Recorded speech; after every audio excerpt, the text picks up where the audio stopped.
بسم الله الحمد لله والصلاة والسلام على رسول الله صلى الله عليه وسلم. السلام عليكم ورحمة الله وبركاته. مسلم وندمهتوچي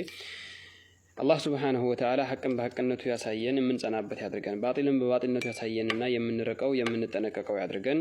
እንግዲህ አላህ Subhanahu Wa Ta'ala واعبد ربك حتى يأتيك اليقين ሞት እስኪመጣ ድረስ አላህን አምልክ ብሎ ሳለ ረመዳን ብቻ ሲመጣ ሂጃብ ጉፍታ ራሷ ላይ የሚለበስ ለብሳለች ተወሰኑ ወንዱም እንደዚሁ ከተለያዩ ነገራቶች ረመዳን ነው ብሎ ጋፕ ያደርጋሉ የተበዳደለውም አውፍ እንባባል ይባባላል ከረመዳን ሲመጣ ረመዳን የሚያመልኩ ይመስላሉ ልክ ረመዳን ሲወጣ ባንድ ይገለበጣሉ ከመልካምነት ወደ ከመላእክነት ወደ ሰይጣንነት ይገለበጣሉ በሚገርም መልኩ ማለት ነው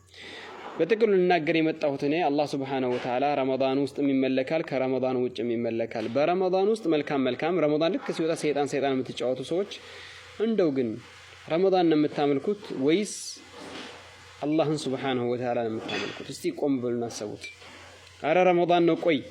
ይውጣል ረመዳን ሳይያለው የምትሉ ሰዎች ምን አላህ ከረመዳን በኋላ ወይም ከረመዳን ውጭ ያለው ወንጀል የምትሰሩት ስራ አይጻፍባችሁም ያላችሁ መረጃ አላችሁ እንዴ ልክ ረመዳን ሲወጣ ደግሞ አሁን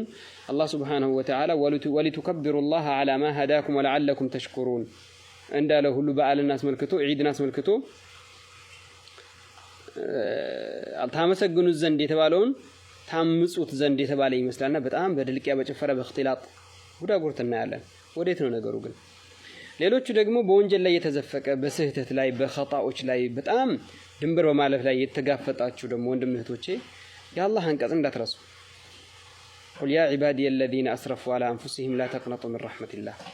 በላቸው እናንተ ባሪያዎቼ በራሳችሁ ድንበር ያለፋችሁ ወንጀል በመስራት እኔን በማመጽ ያዘዝኳችሁን ባለመፈጸም ድንበር ያለፋችሁ በራሳችሁ የራሳችሁን በመበደላችሁ ምክንያቱም አንድ ሰው ወንጀል በሚሰራ ሰዓት ራሱን ነው የሚበድለውና ማለት ነው ለጀሃነም ራሱን እየዳረገ ስለሆነ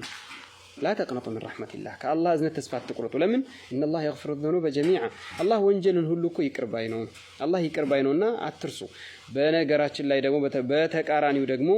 ان الله غفور رحيم ይያላችሁ ደግሞ ወንጀል ላይ የምትዘፈቁ ሰዎች ደግሞ አላህ ይቅር ባይ ነው እንደሰው አይደለም የምትሉ ሰዎች شديد العقاب የሚለውን ደግሞ እንዳትረሱት አላህ ከያዘ አያያዙ ይበረታ ነው ቅጣቱ በጣም ብርቱ ነው የሚለውንም እንዳትረሱ በጥቅሉ አላህ የሚመለከው بين الخوف والرجاء بخوف ብቻ ማይመለክም በረጃ ብቻ ማይመለክም በፍራቻ ብቻ ማይመለክም አላህ በክጃሉትና በጉጉት ብቻ ማይመለክም ወንጀልህን ትፈራለህ ወደ አላህ ትመለሳለህ እንደገናም ደግሞ ከአላህ ያኒ አላህ Subhanahu Wa Ta'ala ደግሞ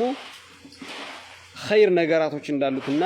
መልካም ነገራቶች እንዳሉት ደግሞ ጓግተህ ወደ መልካም ነገራቶችም ሰፍትልለታለህ بين الخوف ትፈራዋለህ والرجاء تكجلالله ወንጀል ሰርተህ ወንጀል ሲበዛ አይምረኝም ሳይሆን غفور رحيم እንደሆነ ተከጅላለህ መሐሪ ስለሆነ እንደገናም ደግሞ ወንጀል ልትዳፈር ስትል شديد العقاب የሚለውንም ታውቀዋለህ በሁለቱ በኩል መሐከል ነው አላህ የሚመለከው ስለዚህ አላህን Subhanahu Wa Ta'ala ረመዳን ብቻ አይደለም የሚመለከው واعبد ربك حتى يأتيك اليقين አላህን አምልኩ ሰውን አታምልኩ أفرأيت من اتخذ إلهه هواه ያንን ስሜቱን አምላኩ አድርጎ የያዘን ሰው ተመለከተው ይላል አላህ Subhanahu Wa Ta'ala ሰው ሽርክ ሲባል ኢሳ ጌታ ነው መርየም እንደዝናት ወይም ደግሞ ቀብር ላይ ማጎንበስ ወይም እንደዛ ብቻ ብለው የሚያስቡ ሰዎች አሉ ስሜቱን አምላክ አድርጎ የሚያመልካለ መሻይኾችን አምላክ አድርጎ የሚያመልካለ ምክንያቱም አላህ ያደነገገው እንደጋጌ ጥሎ የመሻይኾችን የሚከተልም የዛን ጊዜ አምላክ አድርጎ ይዟቸዋል አላህ Subhanahu Wa Ta'ala በቁርአን ላይ አምላሁ ሽረካው ሸራው ለሁም من الدين ما لم يأذن به الله አጋሮቻቸው አላህ ያልፈቀደውን ከሃይማኖት ደነገጉላቸውን ይላል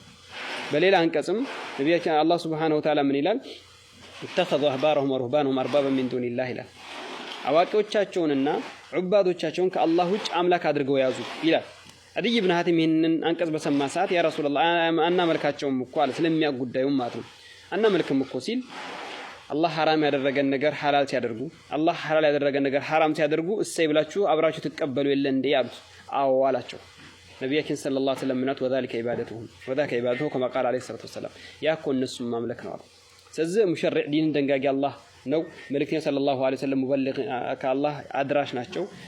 አላህ Subhanahu Wa Ta'ala በደነገገው መልኩ ነው አላህ የሚመለከው በራስ ልቦለድና በሐሳብ አይመለክም በረመዳን ብቻም አይመለክም ከረመዳንም ውጭ በረመዳን ውስጥ አላህ ይመለካል ሁሌም ዘውታሪ የሆነ ኗሪ የሆነ ነባር የነበረ ወደፊትም ዘውታሪ የሆነ ሁሌም ተመላኪ የሆነ አጋር የሌለው ብቸኛ አላህ Subhanahu Wa Ta'ala አምልኩኝ ወደኔ ተመለሱ ከወንጀላችሁ ተብቱ እኔ ይቅር ባይ ነኝ ነገር ግን ለአማጮች ደግሞ ቅጣቴ የበረታ ነው ብሏል ሁለቱ መካከል ላይ አላህን እናምልከው አላህ ሐቅን ይወፍቀን ወቢላሂ ተውፊቅ ወሰላሙ አለይኩም ወራህመቱላሂ ወበረካቱ